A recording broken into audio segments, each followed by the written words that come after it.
हरे कृष्णा, राधे राधे। मैं भक्तिन सुरभि, आप सभी भक्तों को मेरा दंडवत प्रणाम और बहुत बहुत आभार।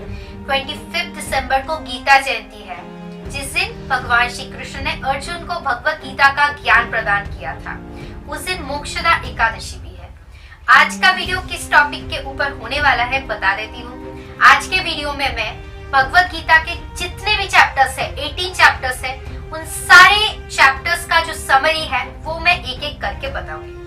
सारे चैप्टर 1 से लेके चैप्टर 18 तक भगवत गीता में क्या कहा गया है उसका समरी मैं आज के वीडियो में बताने वाली हूँ। तो चलिए वीडियो को स्टार्ट करते हैं। भगवत गीता के चैप्टर 1 का नाम है अर्जुन विषाद योग। यहाँ पे राजा धृतराष्ट्र जो कि नेत्रहीन थे, वो संजय से जो कि वेदव्यास जी के शिष्य थे और जिनको दिव्य दृष्टि का वरदान प्राप्त हुआ था, उनसे प्रश्न करते हैं कि युद्ध क्षेत्र में उनके पुत्र तथा पांडु के पुत्र एकत्र होके क्या कर रहे हैं। भगवान श्री कृष्ण पांडव राजकुमार अर्जुन के प्रति प्यार और स्नेह के कारण उनके रथ का सारथी बनने के लिए तैयार होते हैं। यहाँ पे युद्ध क्षेत्र में प्रेजेंट बहुत सारे वीरों का वर्णन भी किया गया है, जो कि पांडवों तथा कौरवों के दल में उपस्थित थे। उसके उपरांत महारथियों के द्वारा शंखनाद होता है। उसके बाद अर्जुन आग्रह प्रकाश करते हैं भगवान श्री कृष्ण से कि वो रथ को दोनों सेनाओं के बीच में लेके जाए,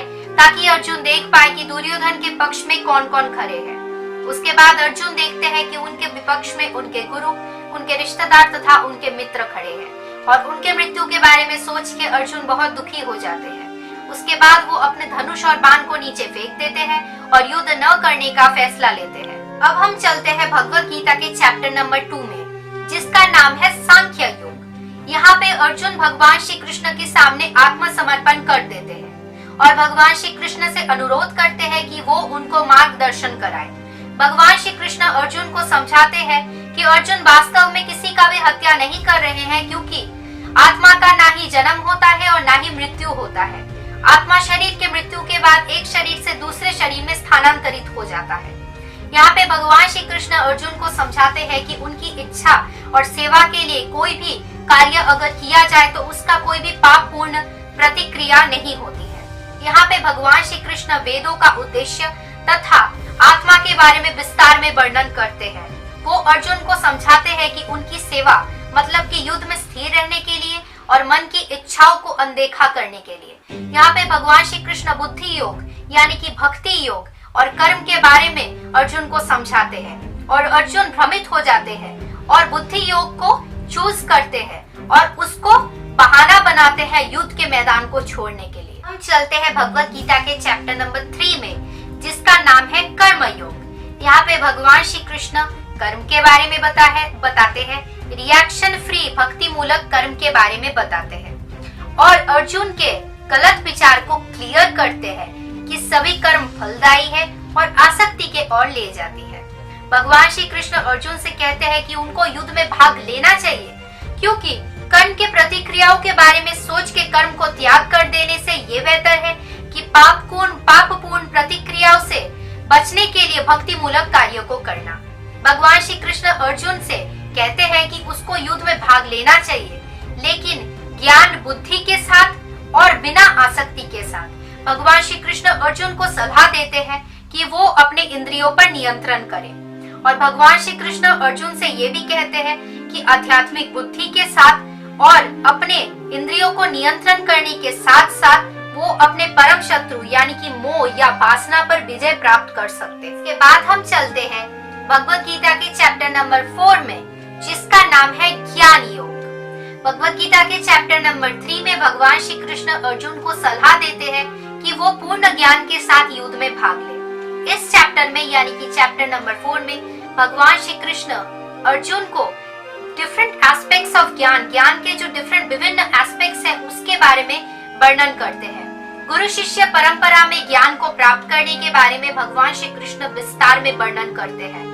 आध्यात्मिक ज्ञान और आत्मा के साथ परमात्मा का क्या रिश्ता है उसके बारे में भी भगवान इस चैप्टर में विस्तार में वर्णन करते हैं और ये सारी ज्ञान केवल मात्र सद्गुरु के माध्यम से ही प्राप्त किया जा सकता है। इसके बाद चलते हैं भगवत गीता के चैप्टर नंबर 5 में, जिसका नाम है कर्म संन्यास योग। अर्जुन अब पूरी तरीके से ज्ञान और कर्म के बारे में जान लेते हैं। तब वो बहुत हैरान हो जाते हैं। वो युद्ध और ज्ञान दोनों को परस्पर विरोधी समझ लेते हैं और भगवान श्री कृष्ण से प्रश्न करते हैं कि कर्म को त्याग करना या आध्यात्मिक कर्म को करना कौन सा श्रेष्ठ है। भगवान श्री कृष्ण जवाब देते हैं कि जो व्यक्ति कर्म करता है पर कर्म के फलों के प्रति आसक्त नहीं होता है, वही असली मायने में कर्म को छोड़ सकता है। इसलिए अर्जुन को भगवान के संतुष्टि विधान के लिए कर्म करते रहना चाहिए। अपनी चेतना को भगवान में स्थिर रखना और ये सोचना कि भगवान ही असली एंजॉयर है, असली भोगी है, सब कारणों का मूल कारण है। समस्त वेद यज्ञ तपस्याओं का वही मूल कारण है और विश्व ब्रह्मांड का मालिक है। वही व्यक्ति असली सुख को पा सकते हैं। उसके बाद भगवान श्री कृष्ण अर्जुन को ध्यान के बारे में बताते हैं, यानी कि कृष्ण के बारे में ध्यान या मेडिटेशन करना ही ध्यान करने का असली उद्देश्य या लक्ष्य है। अब हम चलते हैं भगवद गीता के चैप्टर नंबर 6 में, जिसका नाम है ध्यान योग। यहाँ पे कहा गया है कि जो उन्नत योगी है वो निरंतर मुद्राओं में बैठ के योग करते हैं, पर जो सच्चा योगी या सन्यासी है वो फल के प्रति आसक्ति किए बिना अब योग करते हैं। इस तरह का जो योगी है, जो सच्चा योगी या सन्यासी है, वो अपने मन के गतिविधियों से मुक्त हो सकता है और अपने मन, शरीर और स्वयं को कृष्ण की सेवा में लगाता है। अपने मन, शरीर और स्वयं को कृष्ण की सेवा में लगा के एक योगी निरंतर सावधानी से अपने मन को नियंत्रण में करके कृष्ण का ध्यान करते हैं और ध्यान योग का पालन करते हैं और भगवान के पास असली सुख को प्राप्त करते हैं। अर्जुन भगवान श्री कृष्ण से कहते हैं कि ध्यान योग प्रैक्टिस करते समय, अभ्यास करते समय सबसे कठिन है अपने मन को नियंत्रण करना।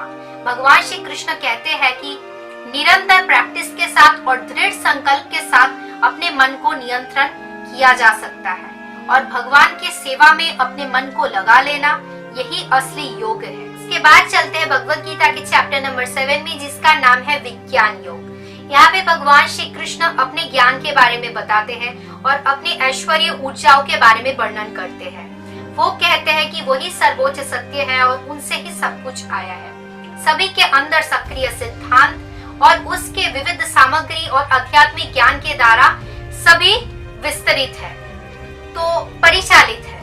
तो जो लोग ये जान पाते हैं कि सभी कारणों का मूल कारण भगवान श्री कृष्ण है, सब वेद, ज्ञान, तपस्या का कारण भगवान श्री कृष्ण है, सभी देवताओं का मूल उत्पत्ति भगवान श्री कृष्ण से है, वही भगवान श्री कृष्ण को मृत्यु के समय जान पाता है और उनको याद कर पाता है। चलते हैं भगवद गीता के चैप्टर नंबर 8 यानी कि अक्षर ब्रह्म योग में। यहाँ पे अर्जुन भगवान श्री कृष्ण से प्रश्न करते हैं ब्रह्म, देवता, इस जगत के बारे में और ये भी पूछते हैं कि मृत्यु के समय कृष्ण का स्मरण करने से क्या होता है। भगवान श्री कृष्ण अर्जुन से कहते हैं कि मृत्यु के समय अगर कोई भगवान श्री कृष्ण को स्मरण करता है तो वो भगवान श्री कृष्ण के पास जाता है। भक्ति योग का पालन करके और सर्वदा कृष्ण का स्मरण करके कोई भी आध्यात्मिक जगत में जा सकता है और उसको कभी भी इस दुख के संसार में वापस आना नहीं पड़ेगा। भगवान श्री कृष्ण अर्जुन को सलाह देते हैं कि वो दूसरे अन्य कोई मार्ग के बारे में चिंता ना करे, या तो वैदिक ज्ञान, अध्ययन, योग, तपस्या करके इन परिणामों के माध्यम से प्राप्त किया जा सकता है। अब चलते हैं भगवद गीता के चैप्टर नंबर 9 में, जिसका नाम है राजगुच्छ योग। तो इसमें भगवान श्री कृष्ण अर्जुन से कहते हैं कि अब वो जो ज्ञान देंगे वो बहुत ही कॉन्फिडेंशियल है, क्योंकि यहाँ पे वो अपने असली पोजीशन के बारे में बताएंगे जो सभी लोग जान नहीं पाते हैं।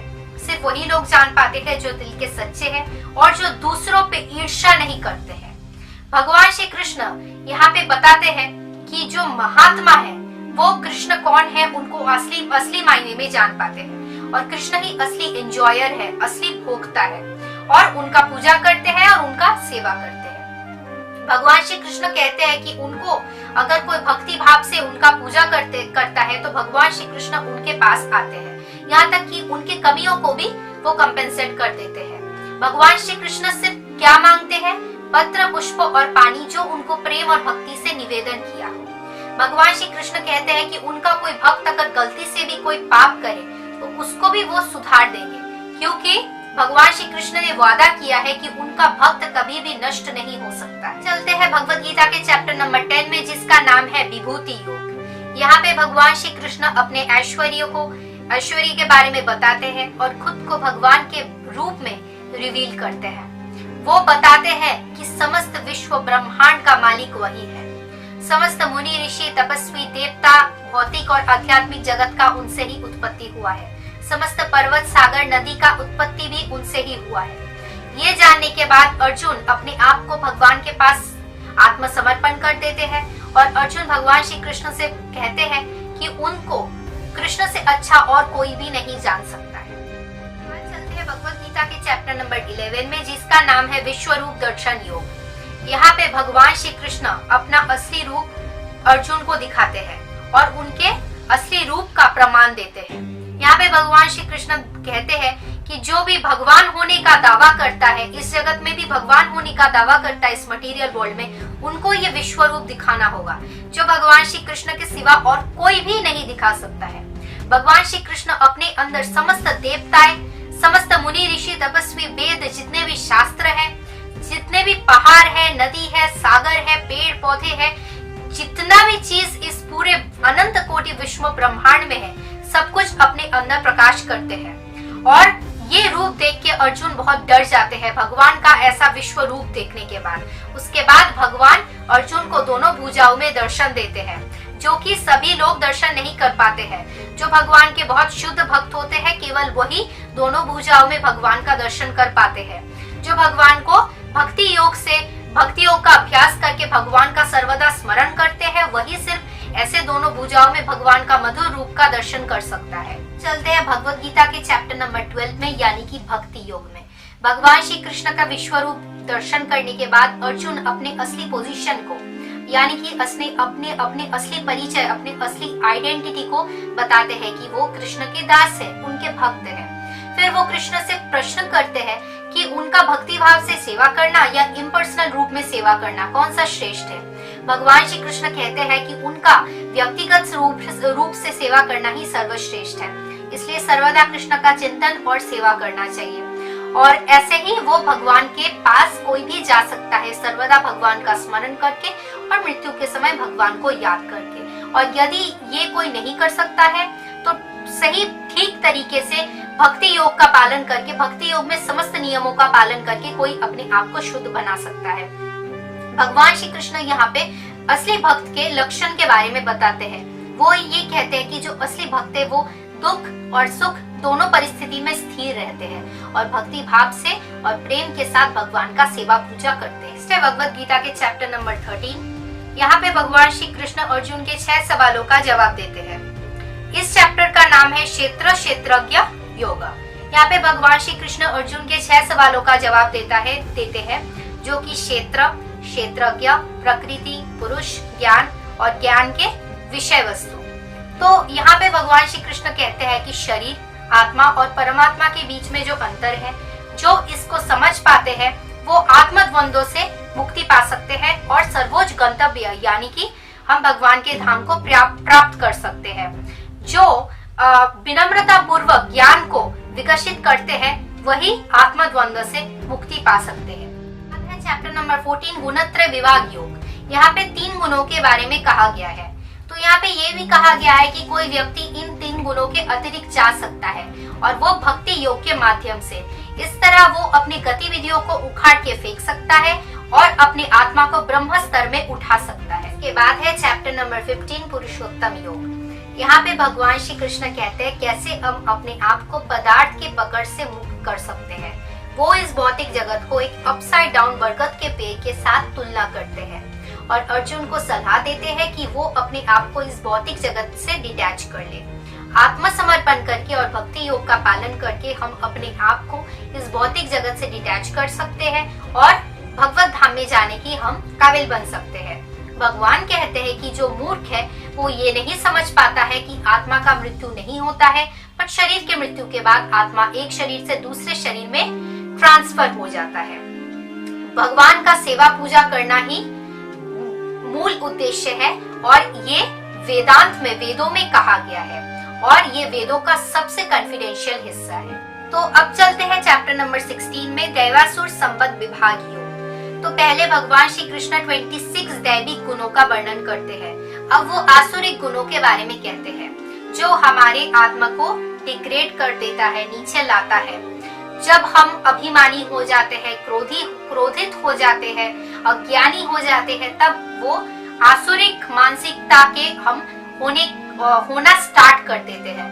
यहाँ पे भगवान श्री कृष्ण कहते हैं कि जो आसुरिक मानसिकता के होते हैं वो इस जगत को असत्य समझते हैं और वो ये समझते हैं कि ये जो संसार है वो काम के द्वारा ही चलता है। वो काम को सहारा करके अपने इंद्रियों का संतुष्टि करते हैं और धन कमाने को ही इस जीवन का मूल उद्देश्य समझ बैठते हैं। तो इसलिए ही काम, क्रोध, लोभ, मोह, इसी से ही आसुरिक मानसिकता का शुरुआत होता है। तो भगवान श्री कृष्ण कहते हैं कि इसको छोड़ देना चाहिए और शास्त्र के माध्यम से, शास्त्र के अनुसार अपने कर्तव्यों का पालन करना चाहिए, अपने जीवन का पालन करना चाहिए। बात है चैप्टर नंबर 17, श्रद्धात्रय विभाग योग। यहाँ पे अर्जुन भगवान श्री कृष्ण से प्रश्न करते हैं कि जो लोग शास्त्र का पालन नहीं करते हैं और अपने काल्पनिक रूप में मन के हिसाब से पूजा करते हैं, उनका क्या होता है और कैसे वो होता है। तो भगवान श्री कृष्ण कहते हैं कि कोई भी यज्ञ, तपस्या, भोजन, दान जो भी हो, वो अगर भक्ति सेवा के बिना किया जाए तो वो यूजलेस है।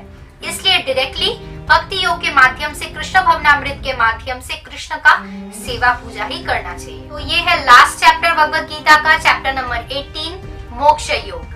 तो जितने भी 17 अध्याय है, 17 अध्यायों में भगवत गीता संपन्न होता है, कंप्लीट होता है। और ये जो चैप्टर नंबर 18 है वो उन 17 अध्यायों का रिव्यू है, समीक्षा है। तो यहाँ पे भगवान श्री कृष्ण अर्जुन से वही हाईलाइटेड पॉइंट्स, वही इंपॉर्टेंट बातें बताते हैं जो उन्होंने 17 चैप्टर्स में उन्होंने अर्जुन से कहा। उनमें से जो इंपॉर्टेंट बातें हैं, हाईलाइटेड जो है, वो इस चैप्टर नंबर 18 में भगवान श्री कृष्ण अर्जुन से कहते हैं। यहाँ पे अर्जुन अब अपने असली परिचय को, अपने असली आइडेंटिटी को जान पाते हैं कि वो कृष्ण के नित्य दास है। हम शरीर नहीं है, हम आत्मा है, हम कहाँ से आए हैं, हमें कहाँ वापस जाना है। और वो क्षत्रिय है, उसको अगर युद्ध में न्योता दिया जाए तो उसको युद्ध में भाग लेना चाहिए। अगर नहीं ले तो वो अपने धर्म को त्याग करेगा, अपने कर्तव्य का पालन नहीं करेगा, उसको कर्म करना होगा और कर्म का फल वो भगवान के ऊपर छोड़ देगा। और युद्ध में अगर किसी का मृत्यु हो जाता है तो उसका पाप पूर्ण प्रतिक्रिया उसके ऊपर नहीं लगेगा, क्योंकि भगवान ने उसको आदेश दिया है कि भगवान के संतुष्टि विधान के लिए ही वो कार्य कर रहा है। तो अब इस अध्याय में अर्जुन युद्ध में भाग लेने के लिए राजी हो जाते हैं। ये था भगवत गीता के 18 चैप्टर्स का समरी, जो मैंने श्री राधा रमन लाल राधा रानी की कृपा से और आप सभी भक्तों के आशीर्वाद से संक्षेप में कहने की कोशिश की।